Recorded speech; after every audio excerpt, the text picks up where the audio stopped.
சாலையில் ஆசிரியர்கள் ஒற்றை காலில் நின்றும் தலைகீழாக நின்றும் போராட்டத்தில் ஈடுபட்டு வருகிறார்கள். முக்கிய செய்தியாக பார்த்துக் கொண்டிருக்கிறோம். சாலையில் ஆசிரியர்கள் ஒற்றை காலில் நின்றவாறு போராட்டத்தில் ஈடுபட்டு வருகிறார்கள். கூடுதல் விவரங்களை செய்தியாளர் ராஜேஷ் வழங்க கேட்கலாம். ராஜேஷ், இடைநிலை ஆசிரியர்களின் போராட்டம் குறித்த விவரங்கள்.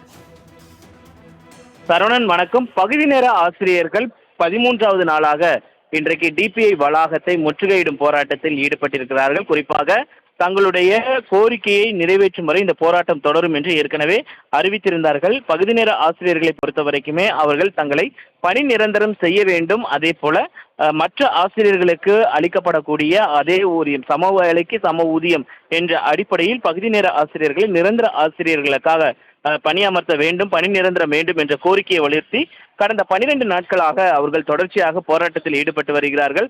கடந்த சில நாட்களாகவே போராட்டத்தில் ஈடுபடக்கூடிய அவர்கள் கைது செய்து தனியார் திருமண மண்டபங்களில் அடைத்து வைக்கக்கூடிய சூழல் என்பது இருக்கிறது. இந்த நிலையில்தான் இன்றைக்கு 13வது நாளாக பகுதி நேர ஆசிரியர்கள் சென்னை டிபிஐ வளாகத்தை முற்றுகையிட்டு போராட்டத்தில் ஈடுபட்டார்கள். ஒவ்வொரு நாளும் ஒவ்வொரு வடிவமாக அவர்களுடைய அந்த போராட்டத்தின் வடிவம் என்பது மாறியிருக்கிறது. நேற்றைய தினத்தில் அவர்கள் நாமம் அணிந்து பிச்சை எடுக்கக்கூடிய அந்த போராட்டத்தில் ஈடுபட்டிருந்தார்கள்.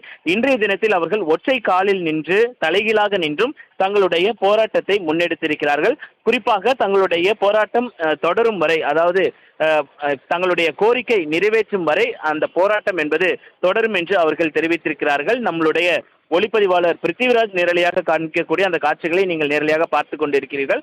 குறிப்பாக அவர்கள் தலைகீழாக நின்றும் ஒற்றை காலில் நின்றும் தங்களுடைய போராட்டத்தை அவர்கள் முன்னெடுத்திருக்கிறார்கள். சரவணன். ராஜேஷ், தற்போதைய போராட்டம் குறித்து ஆசிரியர்கள் என்ன சொல்லியிருக்காங்க? அதே நேரத்தில் அரசு தரப்பில் பேச்சுவார்த்தை குறித்து ஏதேனும் முன்னெடுப்பு எடுக்கப்பட்டிருக்கிறதா? 3 முறை இந்த பேச்சுவார்த்தை என்பது முன்னெடுக்கப்பட்டது. தலைமைச் செயலகத்தில் ஒரு முறை பேச்சுவார்த்தை என்பது நடந்தது.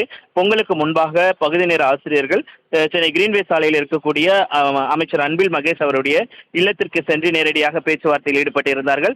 இருந்தபோதும் தங்களுடைய அந்த கோரிக்கை என்பது நிறைவேற்றப்படவில்லை. அவர்கள் வைத்த கோரிக்கையை நிறைவேற்றுவதற்கு அரசு முன்வரவில்லை என்ற குற்றச்சாட்டு அவர்கள் வைக்கிறார்கள். அரசு தரப்பிலிருந்து பொறுத்த வரைக்கும் போதிய நிதி ஆதாரங்கள் இல்லாமல் நாம் எதையுமே செய்ய முடியாது.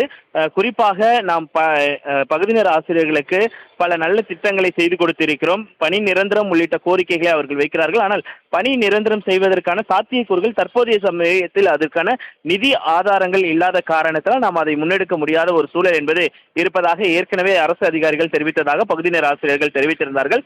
அரசை பொறுத்த வரைக்குமே அவர்களுடைய கோரிக்கைகளை அவர்கள் தொடர்ச்சியாக கேட்டறிந்தாலும் பேச்சுவார்த்தை நடத்தியிருந்தாலும் ஆனால் அதற்கான முன்னெடுப்புகள் என்பது இல்லாத ஒரு காரணத்தினால்தான் 13வது நாளாக இந்த போராட்டம் என்பது தொடர்கிறது. பகுதி நேர ஆசிரியர்களை பொறுத்த வரைக்குமே திமுக அரசு அளித்த வாக்குறுதியை நிறைவேற்ற வேண்டும். நாங்கள் கடந்த ஆட்சியில் போராடும் பொழுது நேரடியாக எதிர்க்கட்சி தலைவர் எங்களுடைய போராட்ட களத்திற்கே வந்திருந்தால் அந்த போராட்ட களத்திற்கு வந்து எங்களுக்கு அந்த பணி நிரந்தரம் செய்யப்படும், சம வேலைக்கு சம ஊதியம் என்பதை நாங்கள் அறிவிப்போம் என்று தங்களுடைய தேர்தல் வாக்குறுதியிலே அதை அறிவித்திருந்தார்கள்.